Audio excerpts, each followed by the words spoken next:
Sudah dilaksanakan kegiatan pelatihan sebagainya,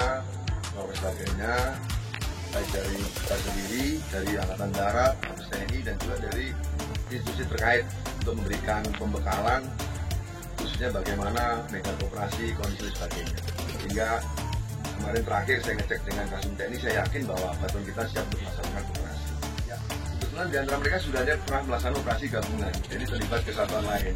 Memang yang main body baru sekali ini, tapi secara person ada beberapa yang sudah ikut operasi dengan satuan lain. Nah, di samping kita, mereka sudah kita bagi ke masing-masing bagian, sehingga memberikan suatu treatment lah kondisi di lapangan seperti ini. Dan kita juga ada waktu khusus yang sebelumnya mereka sudah ninjau juga ke lapangan sana, kemudian disampaikan hal-hal apa yang kira-kira perlu disiapkan menjadi utama. Kunci utama adalah bagaimana mereka bisa mengendalikan diri dan juga bagaimana mereka bisa berkomunikasi dengan masyarakat.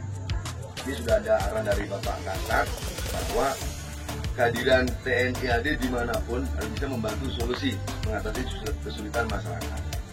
Dan pembekalan mereka bukan pembekalan tempur saja, yang sebagian besar adalah non tempur. Kita bekali masalah mungkin kesehatan, terus agama, ada Al-Quran dan sebagainya. Kemudian juga ada untuk anak-anak belajar pertanian, perkebunan. Kemarin saya lihat ada peternakan juga, ada perikanan juga kita siapkan. Itulah sarana komunikasi kita dengan mereka. Karena intinya bagaimana selama kurun waktu 9 bulan bisa berjalan dengan baik, dan masyarakat di daerah sana nanti punya daya tanggal sendiri, punya militansi. Jadi suatu saat nggak perlu kita datang, mereka sudah bisa untuk menunjukkan bahwa